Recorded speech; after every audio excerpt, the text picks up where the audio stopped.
प्रिय स्टूडेंट्स, आप सबको सुधीर सर की ओर से बहुत सारा शुभकामना। आने वाले अभी बोर्ड की परीक्षा है, 10वीं बोर्ड की परीक्षा है। आज मैं उसी के लिए अति महत्वपूर्ण क्वेश्चन मैथ का लाया हूं, जो अंक अंतर रहेगा बस, मगर जिस पैटर्न का आज हम प्रश्न बनाए हैं उसी पैटर्न के अनुसार वहां आपको सवाल मिलेगा। सिर्फ अंक अंतर रहेगा, इसलिए परीक्षा के दृष्टि से अति महत्वपूर्ण क्वेश्चन है, समझ लीजिए। चलिए, समय को ना वेस्ट करते हुए आज पहला क्वेश्चन रहा ये 135 एवं 225 का HCF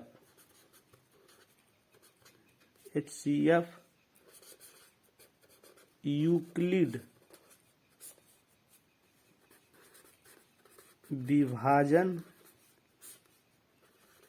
द्वारा निकाले। हर एक एग्जाम में, हर एक साल ये इस टाइप का प्रश्न पूछे जा रहे हैं। इसमें बच्चों, इसमें सबसे जो छोटी अंक रहती है उसे आपको B मानना है और उससे बड़ी रहेगी उसको आपको A मानना है। यूक्लिड विभाजन चरण के अनुसार बनाना है, उससे साफ आएगा और नंबर आपका कटेगा नहीं, नंबर आपका कटेगा नहीं। चलिए, चरण पहला, B से A में भाग देंगे, क्योंकि B को भाजक A को भाज्य कहते हैं। 135 से भागा देंगे 225 में, एक बार में लगेगा 135, 5 में से 5 गया 0, 12 में से 3 गया 9,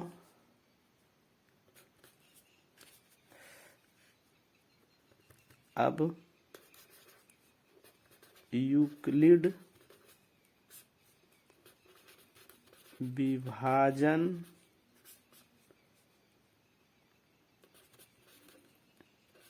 एल्गोरिथम, कहीं कहीं एल्गोरिदम, कहीं कहीं एल्गोरिथम रहती है, से A बराबर BQ प्लस R। A के मतलब भाज्य जो 225 है आपका, B के मतलब भाजक 135, Q के मतलब भागफल जो 1 है, और R के मतलब शेषफल जो 90 है। यह प्रक्रिया बच्चों तब तक करते रहेंगे जब तक कि R का मान 0 नहीं आ जाए, R नॉट इक्वल टू 0। चरण दूसरा, क्योंकि एल्गोरिथम साहब ने बोले हैं कि महत्तम समवर्तक बनाना है, ये बच्चों का महत्तम समवर्तक नहीं है, है उसी आधार पर, मगर चरण बाय चरण बनाना है। अब शेषफल से भाजक में मतलब B में भागा देना है। फिर एक बार लगेगा 90, 5, 13 में से 9 गया 4, फिर लिखेंगे चूंकि यूक्लिड विभाजन एल्गोरिदम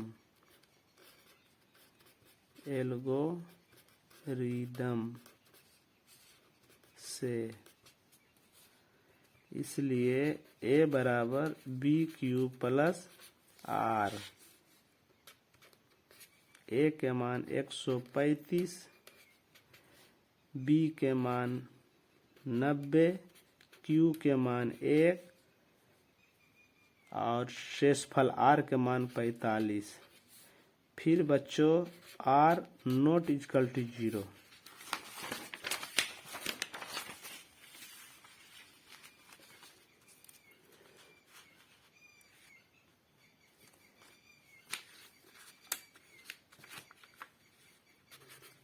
चरण तीसरा, फिर शेषफल से भागा देंगे भाजक में, आ गया 45 दूना 90, शेषफल 0 आ गया। फिर लिखेंगे यूक्लिड विभाजन एल्गोरिदम से।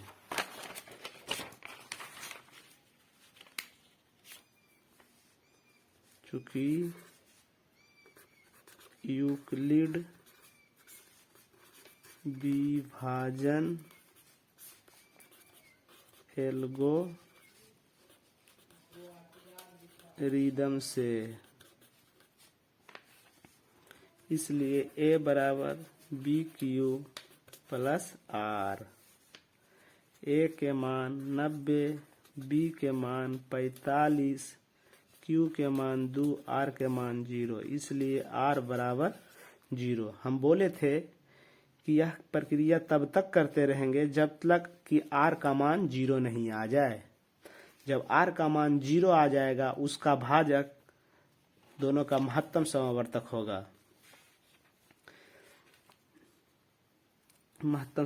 होगा। अब लिख देंगे, अतः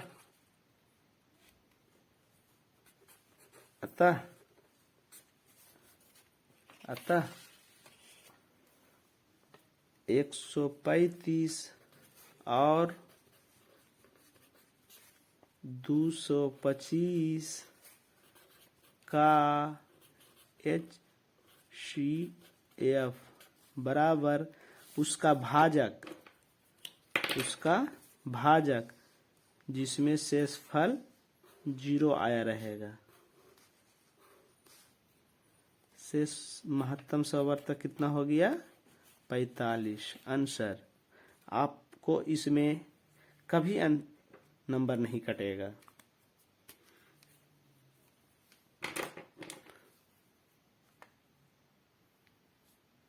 अब क्वेश्चन नंबर 2, ये भी परीक्षा की दृष्टि से अति महत्वपूर्ण है बाबू। सिद्ध करे कि √2 अपरिमेय संख्या है। इस क्वेश्चन को पूछने का ढंग 3-4 टाइप का है और सब का उत्तर एक ही जैसा होगा। जैसे हम इसमें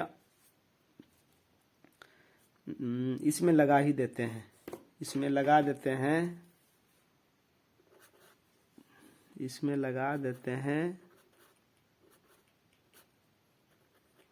3 + √2, 3 + √2 या 3 √2 कुछ भी रहे, सबका उत्तर एक ही जैसा होगा।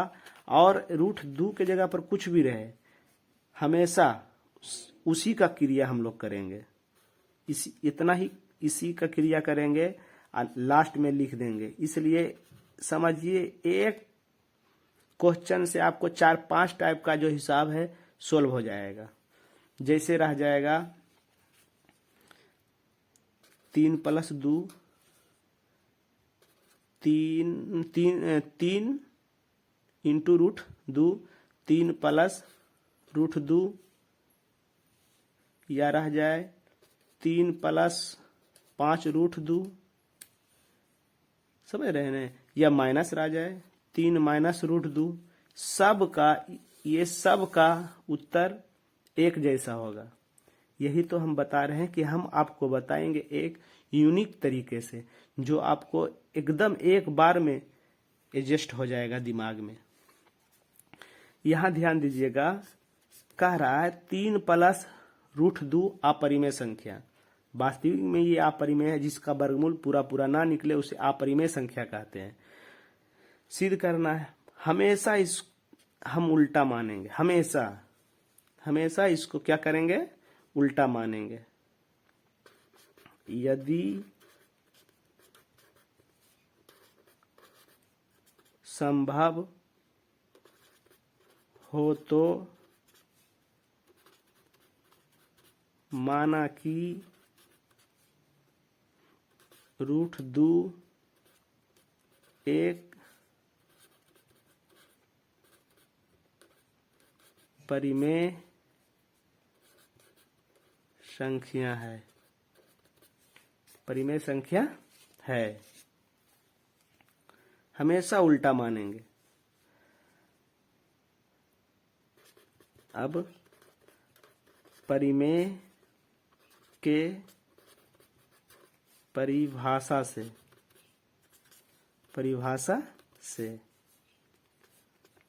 क्या है, रूट 2 बराबर P बटा Q, जहां P Q एक पूर्णांक संख्या है। क्या है? पूर्णांक संख्या, और Q not equal to 0।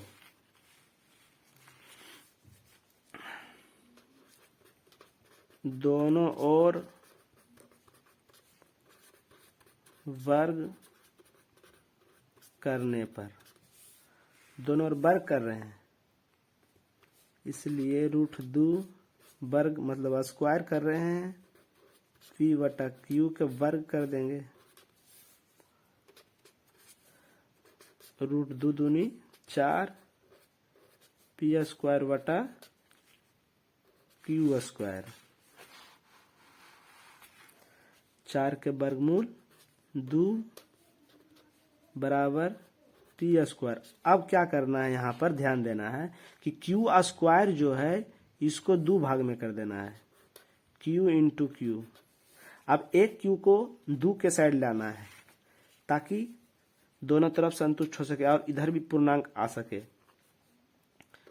2Q बराबर P स्क्वायर बटा Q। हो गया मेरा खेला, ये खेला हो गया दोस्त। बस इतना कर दिए, समझ जाइए, आपका हिसाब हो गया। अब सिर्फ भाषा लिखना है, इसमें भाषा लिखना ही सबसे बड़ा कला है, भाषा लिखना ही सबसे बड़ा कला है। 2Q बराबर पूर्णांक, क्या है? पूर्णांक है।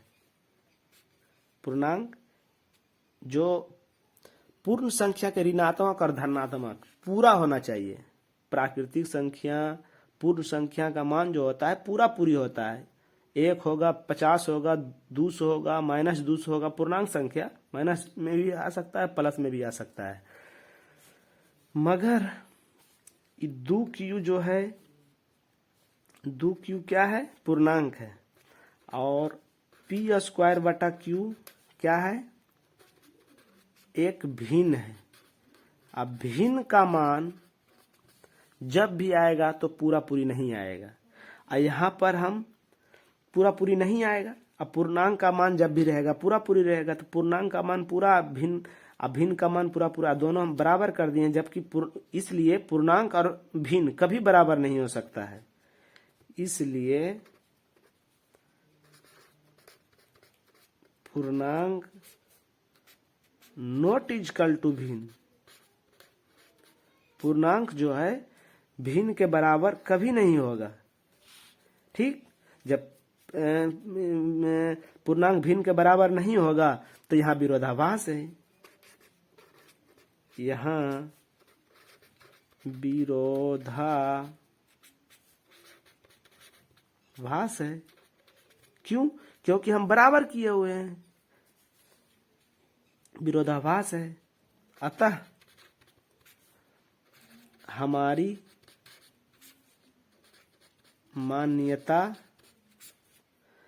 मान्यता गलत हुई। √2 एक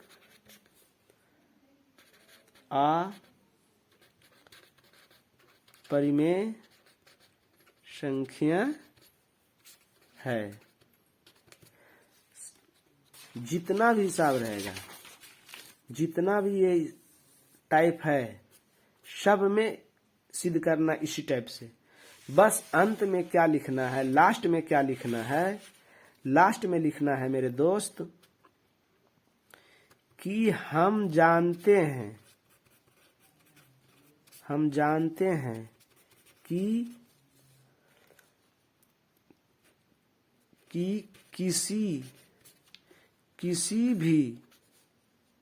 किसी भी संख्या को अपरिमेय संख्या के साथ,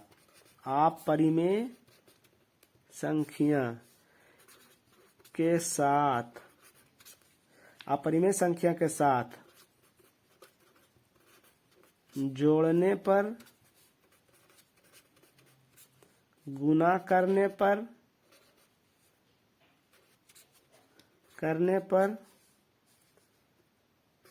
तथा घटाने पर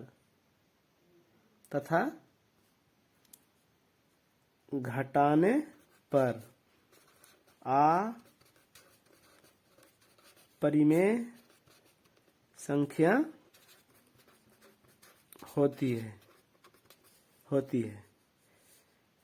इसलिए 3 + √2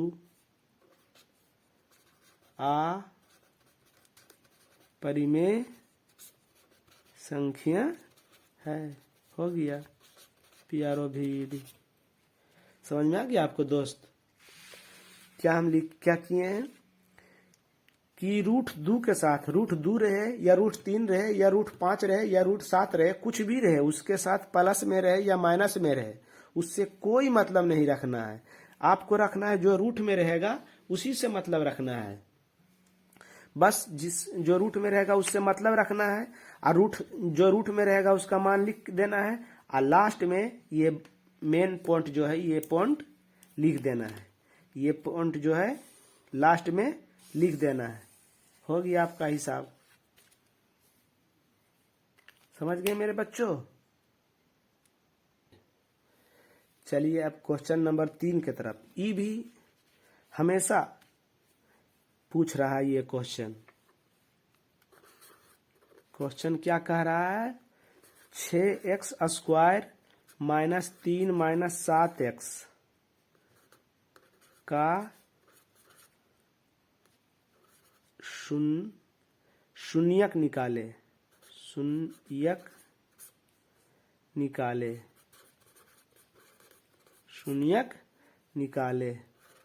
शून्यक निकाले तथा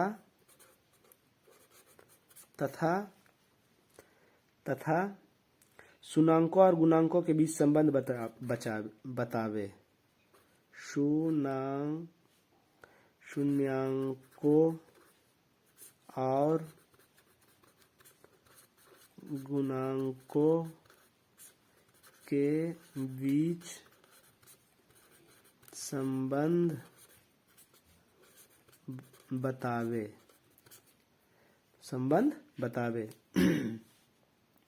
चूंकि क्वेश्चन दिया हुआ है 6x² - 3 - 7x, इसको सजा दीजिए।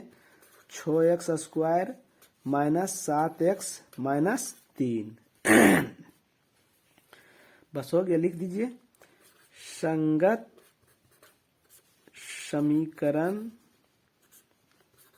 समीकरण से समीकरण आने के बाद बराबर 0 दे देंगे, पड़ जाएगा। ठीक। और ये हिसाब पूछेगा, हर साल पूछता है ये हिसाब। हर साल। इसलिए ध्यान से देखिएगा। और हम एकदम कमजोर विद्यार्थी के लिए गुणनखंड बहुत जल्द लेकर आ रहे हैं। 4-5 टाइप छोटे टाइप का गुणनखंड इजी वे में, अलग ढंग से, यूनिक तरीके से, अलग ढंग के आपको एकदम दिमाग में एडजस्ट होगा तरीके से बताएंगे। हर एक चैप्टर हम लेके आ रहे हैं। बीटीसी का हर एक चैप्टर बताएंगे, हर एक चैप्टर से 2-2, 3-3 हिसाब बताएंगे। इसलिए अभी स्टार्टिंग है, कुछ नया पहली बार बता रहे हैं यूट्यूब पर, तो कुछ तो अथी होगा। संगत समीकरण से 6x² - 7x - 3 बराबर 0। इसको तोड़ दीजिए। इसको खंड करना है, क्योंकि 1 पार्ट 2 पार्ट 3 पार्ट है, इसको 4 पार्ट करना है। 4 पार्ट करके 2-2 पार्ट अलग अलग करेंगे। तो 4 पार्ट करने का नियम होता है बाबू, x² माइनस, ना तो शुरू वाला को टच करना है आपको और ना तो लास्ट वाला को टच करना है, ठीक। और शुरू वाला लास्ट वाला क्या करते हैं, गुना करते हैं। तो कितना हो जाएगा, 6×3 = 18 साइड में लिख लेंगे, और x², ये प्लस में ही माइनस में है। अब आपको गुना करके लाना है -18x² और जोड़ के लाना है -7x। तो माइनस गुना करके तभी आ सकता है जब आप प्लस गुना माइनस कीजिएगा या माइनस गुना प्लस कीजिएगा, तभी माइनस आएगा। और यहाँ माइनस दे दिया है, इसलिए याद रखिए पहला मान जब भी होगा तो वो माइनस में होगा। तो 18 लाना है, तो क्या कीजिए 9x कर दीजिए। 9 दूनी 18, 9x पहला माइनस दूसरा प्लस रखना है, क्योंकि माइनस प्लस माइनस होगा। अब देख लीजिए, सेटिफाई कर लीजिए, संतुष्ट कर दीजिए। -9 में से प्लस 2x जाएगा तो कितना बचेगा, 7x। और गुना कर लीजिए, माइनस अब प्लस माइनस, 9 दूनी 18, x गुना x²। अब क्या करना, अब 4 पार्ट हो गया, अब 2-2 पार्ट बांट देंगे दोस्त, 2-2 पार्ट बांट देना है। अब 2-2 पार्ट बांट दिए। अब दोनों पार्ट में, अभी दोनों पार्ट से कॉमन लेंगे। कॉमन हम उसको कहेंगे जो दोनों में उभयनिष्ठ हो, जो दोनों में मौजूद रहे। अधिक से बड़ा संख्या, वैसी संख्या जो दोनों को काटे। तो सबसे पहले देखेंगे कि छोकम छो मगर 9 तो नहीं है, छोका में 3 देखते हैं। 3, हाँ 3 6 में भी है और 9 में भी है। 3 x इसमें भी है, x इसमें भी है, 3x कॉमन ले लिए। और कॉमन लेवे के मतलब भागा देना होता है। हम कुछ अलग तरीके से बता रहे हैं, ये गलत है मगर आपको समझ में आएगा। कॉमन लेवे का मतलब भागा देना होता है, भागा देके आप निकाल सकते हैं, मगर हम डायरेक्टली करते हैं। 3 दूनी 6। अब x² 2 गो, एगो बाहर निकल गया तो एगो बच गया। 3 तिया 9, x था बाहर निकल गया, प्लस। अब ये दोनों में भी कॉमन लेंगे, तो ये दोनों में कॉमन हमको तो नहीं जना रहा है, क्योंकि कोई खोड़ा में 2 और 3 नहीं है, क्योंकि इसम विषम है। तो कुछ जब नहीं निकलता है तो 1 निकलती है, कुछ जब नहीं निकलेगा तो 1 तो निकलने है, क्योंकि 1 का में सब है। और 1 से किसी संख्या में भाग दे दो या किसी संख्या में गुना कर दो, उसका वैल्यू वही आता है। तो 1 से भागा 2x में देंगे तो 2x होगा, प्लस माइनस माइनस। 1 से भागा 3 में देंगे तो 3 होगा, बराबर 0। क्या करेंगे, बाहर वाला एक साथ। ऐसे ये सही नहीं है, यहां भी कॉमन लिया जाता है। यहां भी देखना है कि दोनों में क्या कॉमन है। तो 2x - 3, 2x - 3 है। यहाँ ये भी देखना है कि अगर ये दोनों आपका मिल गया, माइनस प्लस सब कुछ मिल गया, तो आपका गुणनखंड सही है और सही बनेगा, आगे भी सही बनेगा, ठीक। हम क्या करते हैं, यहाँ भी कॉमन ले लेना है। 2x - 3, 2x - कॉमन ले लेंगे, बच जाएगा ये दोनों। मगर हम देखिए हमारा क्या कहना है, बाहर वाला एक साथ, बाहर है 3x अब प्लस 1, बाहर वाला एक साथ, ये 2 गो में से एगो लिख देना है, बराबर 0। अब दोनों को अलग अलग कर दीजिए। 3x + 1 बराबर 0, कहा कि दोनों के 0 के बराबर है। और 2x - 3 बराबर 0। 2x बराबर, ई माइनस में ही सट जाएगा तो प्लस में, x बराबर ई 2 गुना में उसट जाएगा तो भागा में, 3x बराबर ई प्लस में ही सट आएगा तो माइनस में, x बराबर ई गुना में उसट जाएगा तो भागा में। मतलब शून्यक आपका निकल गया, x का मान निकल गया, क्या किया, -1/3 और 3/2, इस शून्यक निकला। इतना बनाइएगा तो आपको 1 नंबर मिलेगा, क्योंकि संबंध बताना है, संबंध आपको सत्यापित करना है। चलिए संबंध बता दीजिए। संबंध बताने से आपका हिसाब भी मतलब हो जाएगा कि सही है कि गलत। संबंध सत्यापित, संबंध सत्यापित। द्विघात बहुपद का बाबू 2 शून्यक होता है, अल्फा और बीटा, और 2 गो मान भी आता है, 2 गो मान आया भी। तो द्विघात बहुपद का 2 शून्यक मतलब अल्फा का मान समझ जाइए -3, 3/2 भी रखिएगा तो कोई दिक्कत नहीं है। और बीटा के मान आ गया 3/2, 3/2। द्विघात बहुपद का 2 शून्यक अल्फा और बीटा, त्रिघात बहुपद का 3 शून्यक अल्फा बीटा गामा। या द्विघात बहुपद है, द्विघात बहुपद का 2 शून्यक। चलिए संबंध बता दीजिए। अल्फा प्लस बीटा बराबर की होता है बाबू -b/a। अल्फा के मान आप क्या माने हैं, अल्फा के मान आप क्या रखे हैं, -1/3 प्लस बीटा के मान 3/2 बराबर -b/a। चलिए लघुत्तम ले लीजिए। लघुत्तम हो जाएगा 6, तिरछा तिरछी गुना -2 और 3 तिया 9 बराबर -b/a। 9 में से 2 गया 7/6 बराबर -b/a। चलिए b किसके साथ गुना हो रहता है, b किसके साथ गुना हो रहता है, x के साथ गुना हुआ रहता है। किसके साथ रहता है, x। तो x का गुणांक, और a x स्क्वायर का गुणांक रहता है, x स्क्वायर के साथ गुना हुआ रहता है, x स्क्वायर का गुणांक। मिला लीजिए, x के साथ के गुना हो रहा है 7 मतलब b के मान आ गया -7। अब आप प्रश्न में देख लीजिएगा कि b के मान -7 है कि नहीं। x के साथ -7 गुना हो रहा है, a के साथ 6 गुना हुआ हो रहा है। यहाँ भी आप देख लीजिए, x स्क्वायर के साथ क्या गुना हो रहा है, 6 मतलब a, 1 मतलब 6। अब दूसर का यहीं पर कर देते हैं बाबू। अल्फा इंटू बीटा बराबर c/y होता है a। अल्फा के मान क्या है, -1/3, बीटा के मान 3/2 बराबर c/y है। यहाँ पर काटना नहीं है मेरे दोस्त, नहीं तो फंसिएगा, गुना करना पड़ेगा आपको। हो जाएगा -3 और 3 दूनी 6 बराबर c/a। अभी हम बताए a किसके साथ गुना हो रहता है, x स्क्वायर का गुणांक। और c मतलब c के साथ कुछ गुना हुआ नहीं रहता तो उसको अचर पद कहते हैं, अचर पद। हो गया आपका हिसाब।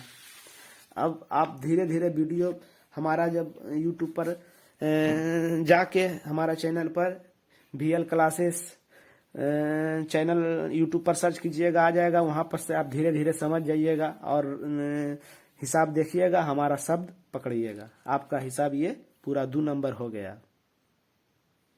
चलिए अगला हिसाब ध्यान से देखिए। ये जितना भी क्वेश्चन बता रहे हैं, ये टाइप का आपको हिसाब जरूर वहाँ मिलेगी परीक्षा हॉल में। अगर नहीं देखे, नहीं बनाए, रिवीजन नहीं किए, हम बता रहे हैं उस टाइप, जो टाइप का उस टाइप का हिसाब आप BTC भारतीय वन में पूरा घर पर रिवीजन कीजिए। वहां पर जाइए आराम से बना दीजिएगा, और नहीं तो आपको लगेगा कि हाँ तो बन जाएगा, ये तो हल्का, ये सब कोई हिसाब है, और वहां पर जाके फंसिएगा आप। इसलिए रिवीजन बहुत जरूरी होता है, मैथ में बहुत जरूरी रिवीजन होता है। क्वेश्चन नंबर 3 देखिए, P के किन मान के लिए, P के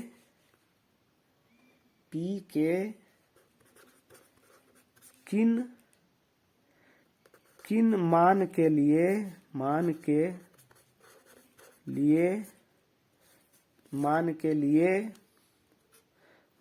लिए px square plus 4x plus 1 बराबर 0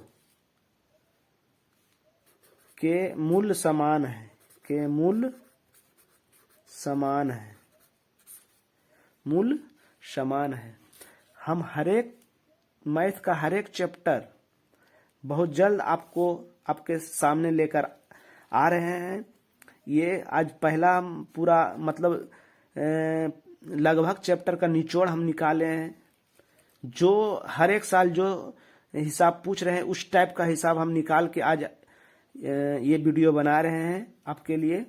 बहुत मेहनत किए हैं, बहुत मतलब विश्वास है कि ये इस टाइप का हिसाब जरूर आपको मिलेगा एकदम। ये द्विघात समीकरण का हिसाब है बाबू।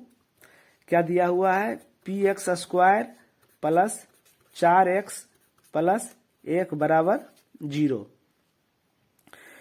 सबसे पहले प्रश्न ध्यान दीजिएगा, प्रश्न कह रहा है कि ये जो है ये इसका मूल समान है। मतलब द्विघात समीकरण में भी 3 टाइप है, मूल समान, मूल से बड़ा और मूल से छोटा। मतलब एक d का मान जो होता है 0 के बराबर, एक d का मान 0 से बड़ा और एक d का मान 0 से छोटा, मतलब माइनस में आएगा। समझिए वो उसका कोई हल ही नहीं है, वास्तविक नहीं है, ये वास्तविक है। तो जो प्रश्न कह रहा है उसके अनुसार करना है। इसमें भी लड़का फंस जाता है कि क्या करें, कैसे करें, कौन सूत्र लगाएं। a बराबर हो गया यहाँ p, b बराबर हो गया 4 और c बराबर हो गया 1। यहाँ पर लिखेंगे एकदम, भाषा जो लिख रहे हैं बाबू, हमारा राइटिंग सही नहीं है, भाषा जो लिख रहे हैं उसके एकदम वो लिखना है प्रश्नानुसार। प्रश्न कह रहा था कि मूल बराबर है, मतलब d का मान 0 के बराबर। d का मान जब 0 के बराबर है तो d का सूत्र क्या होता है, d बराबर होता है b स्क्वायर माइनस 4ac बराबर 0। चलिए b कितना दिया हुआ है 4, तो 4 के स्क्वायर माइनस 4 a कितना दिया हुआ है p, c कितना दिया हुआ 1 बराबर 0। 4 के स्क्वायर करेंगे 4 चौक 16, 4 एक कम 4 गुना p करेंगे 4p बराबर 0। इसको ऊपर ले चल जाएंगे या इसी को ऊपर ले चले जाइए, माइनस 4p बराबर प्लस में इस हट जाएगा तो माइनस में, इसके आगे माइनस इसके आगे माइनस, खत्म।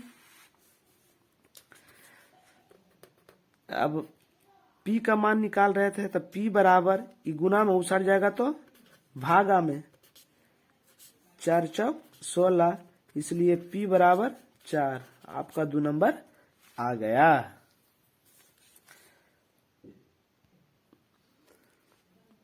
अब अगला क्वेश्चन,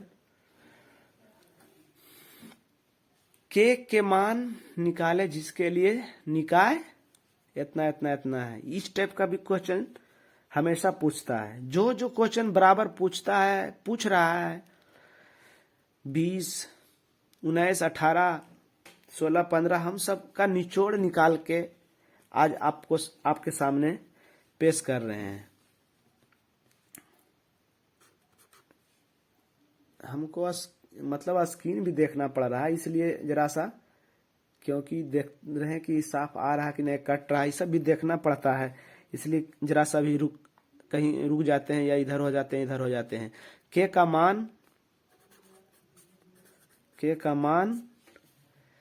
मान निकाले। निकाले, के का मान निकाले, जिसके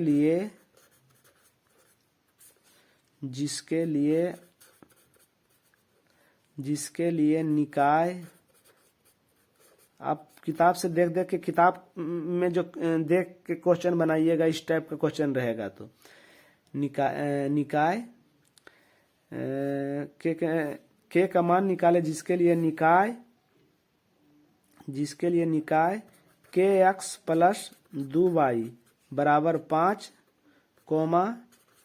3x प्लस y बराबर 1 का, 1 है बाबू, का कोई हल ना हो, कोई हल ना हो। बस कुछ हिसाब, ये कुछ नहीं है। और लगेगा कि क्या करें, कौन सा सूत्र लगाएं। देखिए, के एक्स प्लस 2y बराबर 5 समीकरण 1 है। बीटी से के अनुसार हम कर रहे हैं। A1 B1 C1, कहीं कहीं ABC दिया हुआ रहता है। 3x प्लस y प्लस 1 समीकरण 2। A2 B2 C2 प्रश्नानुसार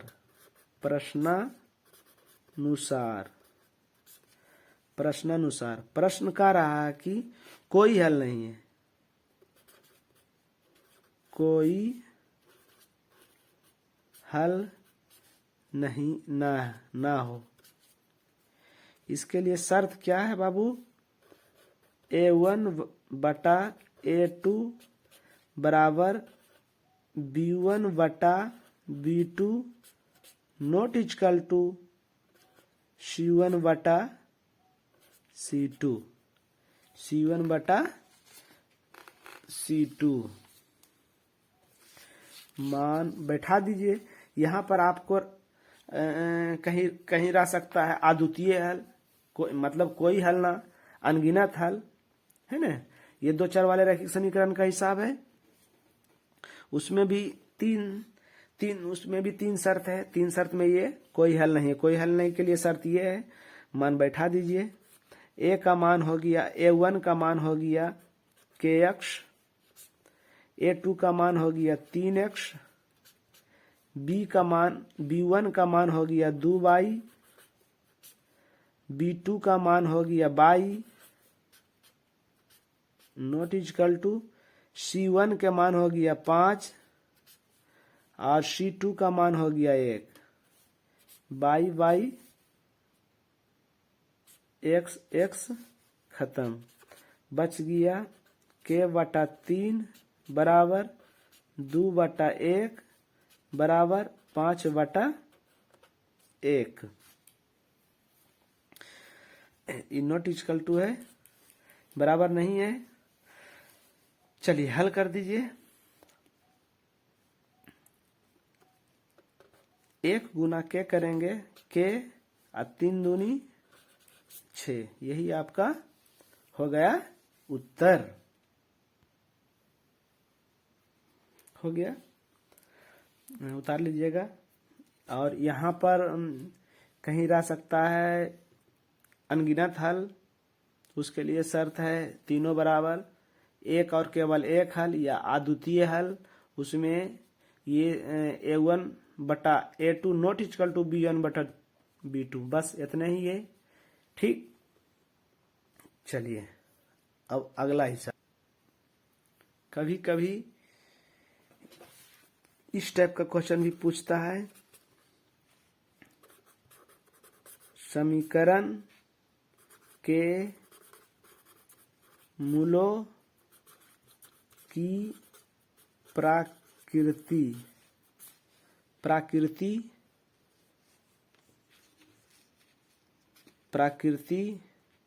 निकाले।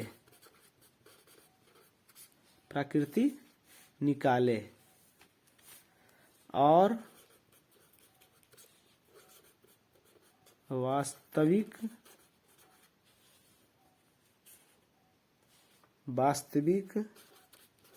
हो तो मूल निकाले। ठीक, इस टाइप का भी क्वेश्चन पूछता है। देखिए, इस एक उदाहरण हम लिए हैं x square plus 6x plus 9 बराबर 0। ठीक, 0, a बराबर 1, b बराबर 6, c बराबर 9।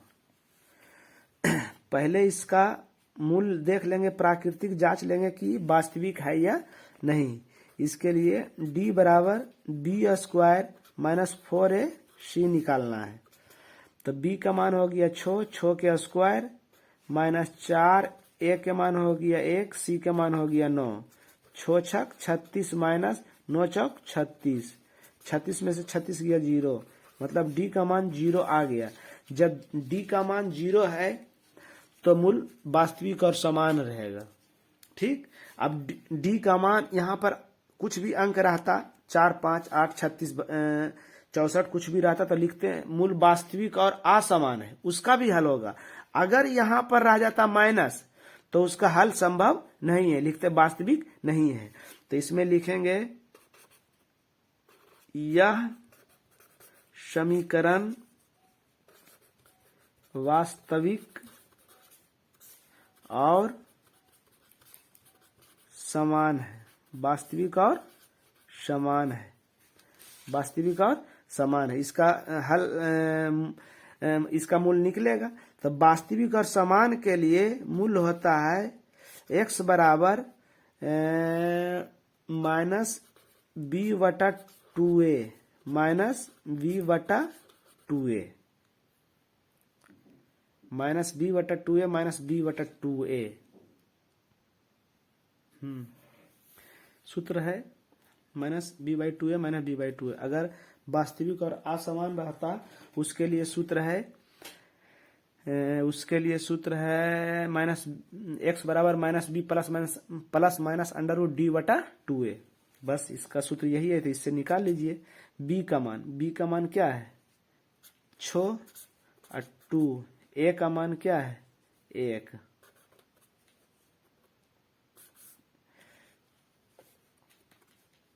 द्वितीय 6, इसलिए x बराबर 1 से भागा 3 में देंगे तो 3।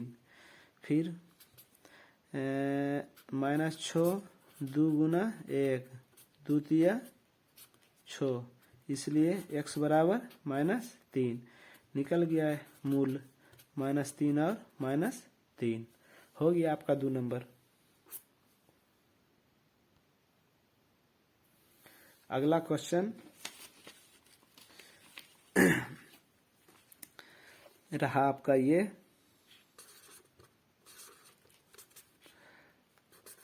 AP 3, 8, 13, 18 डॉट डॉट का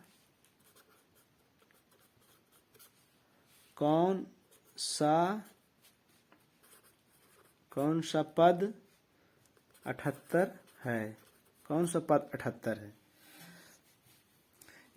एपी भी हम आएंगे एकदम BTC 2 से 3 दिन में 4 दिन में हम खत्म कर देंगे।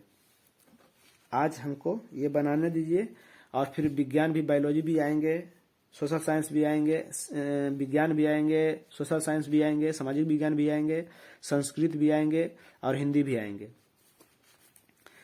देखिए एपी में क्या क्या होता है। प्रथम पद किसको कहते हैं, ए से इंडिकेट करते हैं जो सबसे पहले लिखा हुआ रहता है।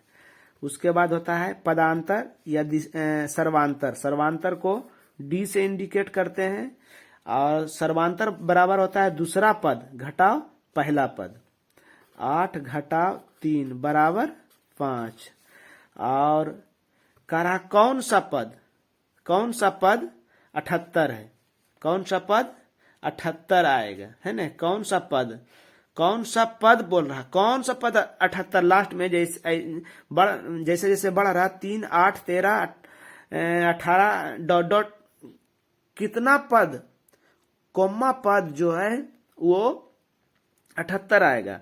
तो n बराबर भाट, कौन सा पद, तो Tn बराबर 78। अंतिम पद अंतिम पद क्या है, 78 है। लगा दीजिए सूत्र, Tn बराबर a plus n-1 Guna d। Tn के मान कितना है, 78। Tn किसको कहेंगे, अंतिम पद को। किसको कहेंगे, अंतिम पद को, जो सबसे अंत में लिखल रहेगा। तो ऐसे से मतलब डॉट डॉट के मतलब वो है ना, डॉट डॉट लास्ट में कितना का रहा है, 78 लाना है। हो गया a कितना हो गया 3, n के मान तो निकालना है, और d का मान क्या दिया हुआ है 5। सबसे पहले इसको इधर लाएंगे, प्लस में इस साइड आएगा तो माइनस में n-1 गुना 5, कितना हो गया, 78 में 3 गया 75 बराबर n-1 गुना 5। ये गुना में इस साइड आएगा तो भागा में 75/5 बराबर n-1, काट दीजिए, 15×5 = 75, 15×5 = 75, बच गया 15 बराबर n-1, माइनस में इस साइड आएगा तो प्लस में +1 बराबर n, इसलिए n बराबर 15×1 = 16। 16वां पद बाबू क्या होगा, 78 होगा। यही आपका हो गया उत्तर। चलिए अब अगला क्वेश्चन आपके सामने। वीडियो में जरा मैंने प्रॉब्लम होगा, तो पहला बार है, त्रुटि कुछ होगा तो उसको क्षमा कर दीजिएगा दोस्त, क्योंकि पहला बार बना रहे हैं। ऐसे बहुत ख्याल रख रहे हैं इसका, बार बार स्क्रीन भी देख रहे हैं। चलिए अगला क्वेश्चन क्या है, एपी का 31वां पद ज्ञात कीजिए जिसका 11वां पद इतना और 16वां पद 73 है। एपी का जो है 31वां पद निकालना है। 31वां पद बराबर भाट, समझ जाइए, दिया है, ऊपर में लिख लीजिए दिया है डायरेक्ट। एपी का 31वां पद आपको निकालना है। और क्या दिया हुआ है, 11वां पद 30 है। 11वां पद क्या है, 30 दिया हुआ है। और एपी का व्यापक रूप जानते हैं, एपी का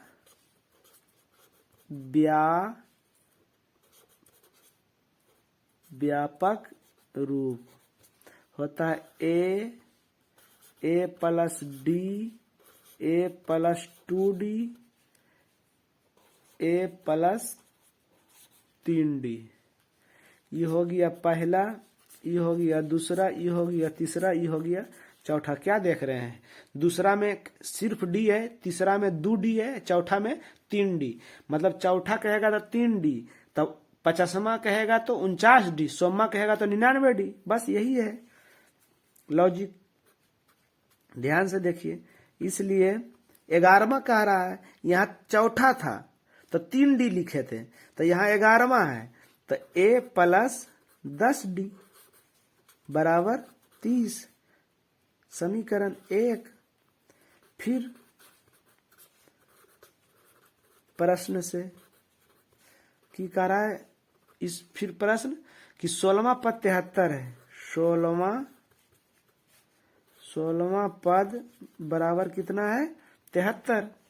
तो 16वां पद होता है क्या, जब हम की बोले यहाँ तीसरा पद था तो 2d था, तो यहाँ 16वां है, क्या है 16वां पद है, तो a प्लस क्या होगा 15d, 1d कम बराबर 73, समीकरण 2। समीकरण 1 और 2 में 2 को घटा दिया क्योंकि a तो समान है।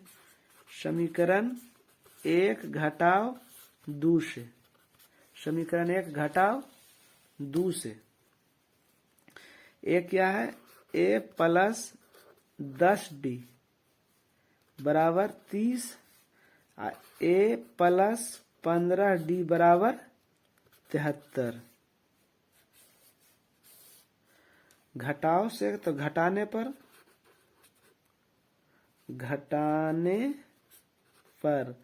तो नीचे वाला सब चिन्ह चेंज, प्लस रहेगा तो माइनस, प्लस रहेगा तो माइनस, प्लस रहेगा तो माइनस। अब a माइनस में a प्लस में, प्लस माइनस खत्म, माइनस 15d 10d चल गया, माइनस 5d बराबर माइनस 73 में 30 गया, माइनस 73 में 30 जाएगा तो माइनस 3 के 3 9 73, 73 में 30 गया, 73 और 30। क्वेश्चन देख लेते हैं एक बार, क्वेश्चन देख लेते हैं एक बार। 38 है, सॉरी 38 है, 30 नहीं है, क्या है? 11वां पद 38 और 16वां पद 73, 38। यही तो गड़बड़ा गया। 38 है, 38 है तो हो जाएगा 38, 38 तो कितना हो जाएगा? माइनस 73 में से 38 गया, इससे 45 हो गया, 13 13 में से 8 गया, 5 बच गया, 6 6 में से 3 गया 3। माइनस में, क्योंकि माइनस वाला में प्लस जब घटता है बाबू तो आगे क्या लिखाता है? माइनस। माइनस की बच गया 35, काट दीजिए, इसके आगे माइनस है, इसके आगे माइनस खत्म, 5 7 35। डी का मान क्या आ गया? 7। डी का मान आ गया 7। अब ए का मान निकाल लीजिए, तो समीकरण 1 में डी का मान रखने पर, 1 में डी का मान रखने पर, एक क्या था? a प्लस 10d बराबर 38, a प्लस 10 गुना d का मान आ गया 7 बराबर 38। हो गया a बराबर 38 और 10 37 70 प्लस में सट जाएगा तो माइनस में, इसलिए a बराबर 70 में 38 गया, 10 में से 8 गया, 2 बच गया, 6 6 में 3 गया 3, माइनस 32, माइनस 32। ए के मान आ गया, जोड़ घटा ध्यान से देख लीजिएगा, ए के मान आ गया 32। पूछ रहा था क्या? पूछ रहा था 31वां पद, 31वां पद पूछ रहा था, कोमा पद पूछ रहा था, 31वां पद, तो 31 पूछ रहा है, तो a प्लस 30d, a के मान हो गया कितना? a के मान अभी लाए हम माइनस 32 प्लस 30 गुना d के मान कितना लाए थे? d के मान लाए थे 7, कितना हो गया? 7 यहाँ लिख देते हैं, माइनस 32 अब प्लस 7 21 210।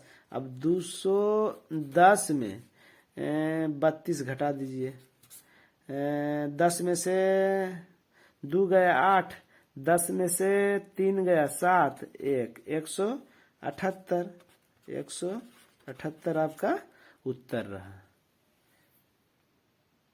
इस टाइप का क्वेश्चन भी पूछेगा, एकदम इस टाइप का क्वेश्चन पूछेगा। चलिए अगला क्वेश्चन ध्यान से, एकदम समझ में आएगा, स्थिर से आप मेरा वीडियो YouTube में जाके देखिएगा और उस टाइप का किताब में खोज के क्वेश्चन बनाइएगा, एकदम समझ में आएगा। और फिर हम बहुत जल्द हर एक चैप्टर में 4-5 हिसाब बढ़िया बढ़िया क्वेश्चन आपके सामने लाएंगे। अगला क्वेश्चन देखिए, ये क्वेश्चन है नियामक ज्यामिति से। त्रिभुज का क्षेत्रफल ज्ञात कीजिए जिसका शीर्ष, त्रिभुज का क्षेत्रफल एकदम पूछेगा, एकदम त्रिभुज का क्षेत्रफल पूछेगा। शीर्ष जो दिया हुआ है 2,3 -1, 0 2, -4, जोड़ घटा गुना जरा से हल करके देख लीजिएगा। हम जरा से जल्दी हिसाब पुराने कोशिश में, इसलिए आप जरा सा देख लीजिएगा। ये त्रिभुज का शीर्ष दिया हुआ मतलब कि ए का निर्देशांक दिया हुआ है 2,3, मतलब ये हो गया x1 y1। क्या हो गया? x1 y1। अब बी का निर्देशांक बहुआ हो गया -1 और 0, ये हो गया x2 y2। क्या हो गया? x2 y2। सी का निर्देशांक हो गया 2,-4, ये हो गया x3 y3। चलिए हिसाब हो गया। त्रिभुज का क्षेत्रफल भी अगर ट्रिक से नहीं याद रखिएगा तो फंस जाइएगा, याद नहीं रह पाएगा, जल्दी भूल जाइएगा। इसलिए त्रिभुज ए बी सी का क्षेत्रफल, ध्यान से सुनिए मेरी बात, 1/2 23 31 12 x1 x2 x3, ये हमेशा बाहर में रखेंगे। 23 31 12, तब सबसे पहले x1 लिखेंगे, x1 23 लिखेंगे। 23 होगा 2/3, तो 23 होगा 2/3, तो y2 घटाओ y3 हो गया 23। उसके बाद x2 दो 23 31, मतलब 3 - 1 23 31। उसके बाद यहां लिख देते हैं 12, 23 31 12, y1 घटाओ y2 हो गया। अब मान बैठा दीजिए 1/2 x1, क्या है? x1। x1 के मान देख लीजिए आप कहाँ है। x1 के मान हो गया 2 आपका। y2 का मान हो गया 0। y3 का मान हो गया -4, आई भी माइनस में तो माइनस +4, प्लस x2 का मान हो गया -1,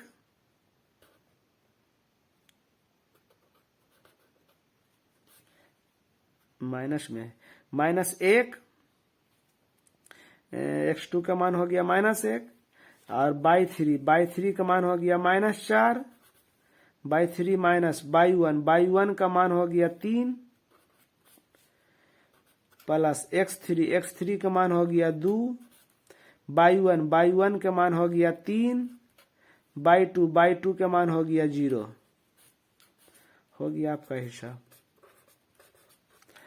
4 में 0 जोड़ेंगे, 4 4 दूनी 8, प्लस -4 -3 -7 गुना -1 करेंगे तो माइनस प्लस 7।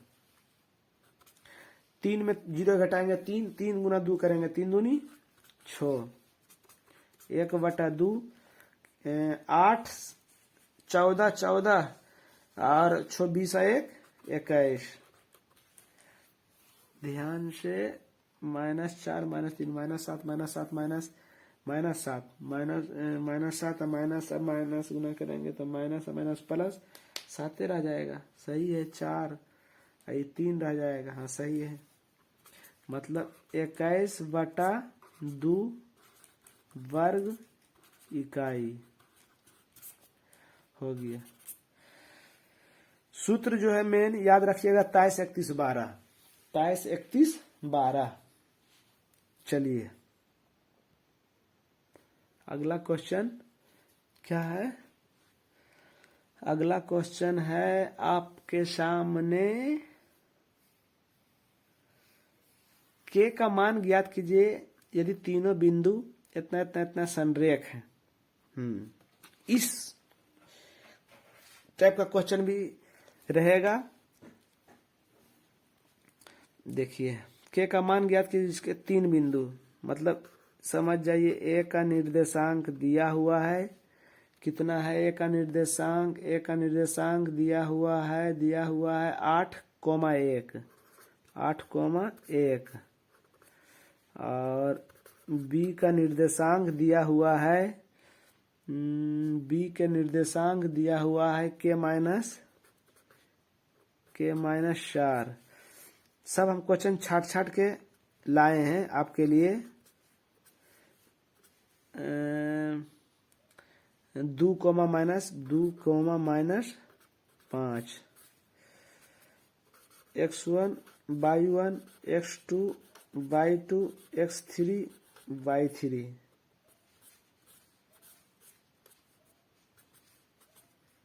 चलिए हो गया।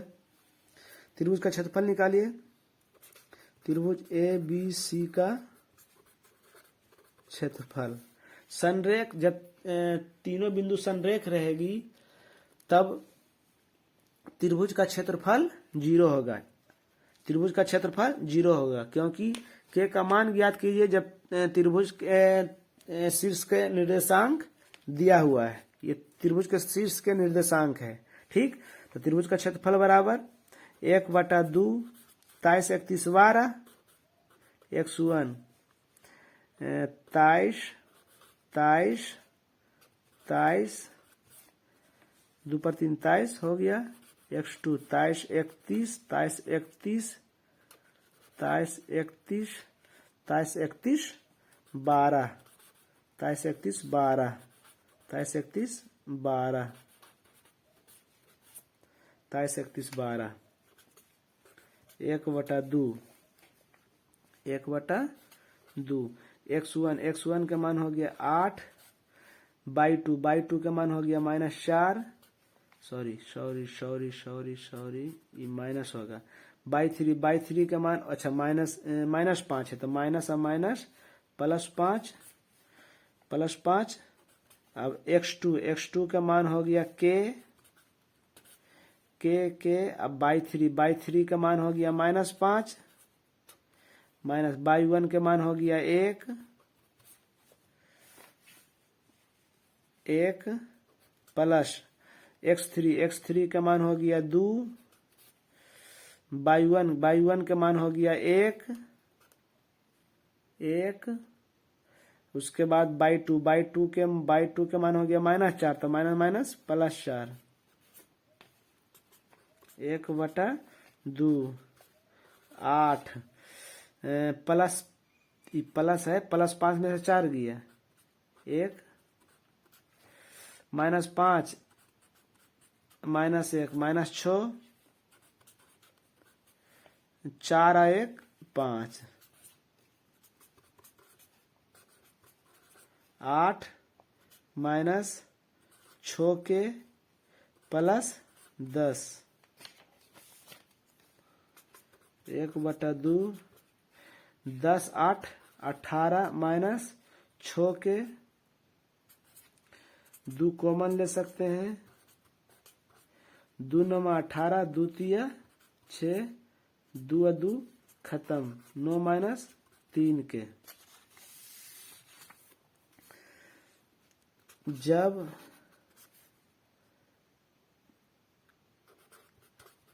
तीनों संरेख हो तो त्रिभुज का क्षेत्रफल बराबर 0 होता है ना। इसलिए त्रिभुज ए बी सी का क्षेत्रफल बराबर 0 है। त्रिभुज ए बी सी का क्षेत्रफल क्या आया 9 -3 के बराबर 0 उसको उस साइड भेज दिए -3 के बराबर 9 -9 काहे कि प्लस में उछल जाएगा तो माइनस में खत्म 3 3 9 इसलिए के बराबर 3 रही आपका उत्तर। अगला क्वेश्चन बहुत इम्पोर्टेंट है और भी एक चीज और बता रहे हैं कि सिर्फ त्रिभुज पूरा त्रिभुज का हम निचोड़ ला रहे हैं। पूरा त्रिभुज बताएंगे। अभी एक क्वेश्चन लाए हैं ध्यान से देखिए। ए बी एक समबाहु त्रिभुज है जिसमें सी कोण समकोण है। त्रिभुज ए बी सी समद्विबाहु समकोण है।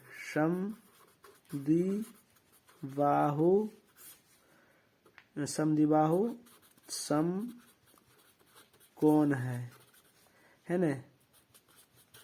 जिसके कौन सी समकोण, सी समकोण है,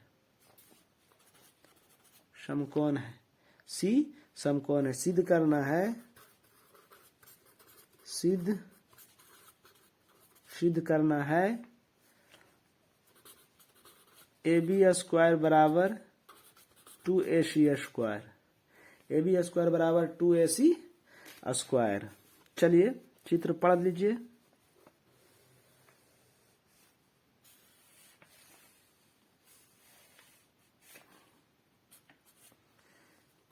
ACB, सी क्या है, समकोण। त्रिभुज ACB एक समद्विबाहु समकोण त्रिभुज है ना।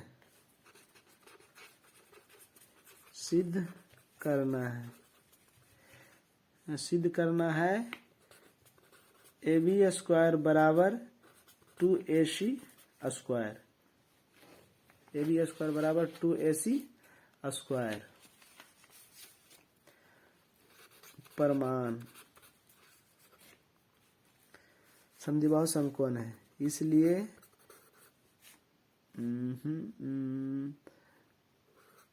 सी है, AC बराबर BC।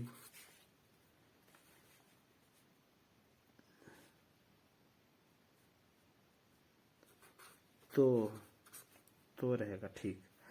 ABC एक समद्विबाहु समकोण त्रिभुज है। समद्विबाहु समकोण जिस त्रिभुज का दो भुजा और एक कोण 90 डिग्री हो उसे समद्विबाहु समकोण त्रिभुज कहते हैं। इसलिए AC बराबर BC है ना। कर्ण कभी बराबर नहीं हो सकता, क्योंकि किसी त्रिभुज का कर्ण जो होता है वो सबसे लंबी और सबसे बड़ी भुजा होती है, सबसे लंबी भुजा होती है। और कर्ण 90 के सामने होती है, 90 के सामने हमेशा कर्ण, और न्यून कोण के सामने हमेशा लंब होती है। तो समद्विबाहु, सम माने बराबर, द्वि माने दो, बाहु माने भुजा। जिस त्रिभुज की दो भुजा बराबर उसे समद्विबाहु त्रिभुज कहते हैं। इसलिए AC बराबर BC। चलिए LHS से चल रहे हैं हम। AB², हम बोले ने त्रिभुज लाएंगे और बताएंगे यूनिक, जो आपके दिमाग में पूरा एडजस्ट होगा। ध्यान से देखिए, AB क्या लाए हैं, AB। इस त्रिभुज में ये AB क्या है, इस त्रिभुज में AB कर्ण है। और कर्ण बराबर आप जानते हैं क्या होता है, लंब स्क्वायर। क्या होता है, लंब स्क्वायर प्लस आधार स्क्वायर। क्या होता है, आधार स्क्वायर। हो गया। लाना क्या है, LHS में था AB², लाना AC, तो AC के रह देते हैं AC²। अब BC बाबू किसके बराबर है, BC किसके बराबर है, AC के। तो BC के जगह पर क्या दे दिए हम, AC स्क्वायर है तो square, AC² plus AC², 2AC², PROVED, proved. ऐसे तो लिख सकते हैं, यहाँ साबित हुआ। क्या लिखिएगा, साबित हुआ। चलिए आज का क्लास हम यहीं खत्म करते हैं। बहुत टाइम हो गई है, जरा लंबा खिंचा गया है। पहला बार वीडियो बना रहे थे इसलिए लंबा खिंचा गया है। अगले बार हम शॉर्ट और बहुत जल्दी फेस बोर्ड पर बताने के लिए आ रहे हैं। इसलिए नमस्कार सभी छात्र छात्राओं को दिल से, जय हिंद।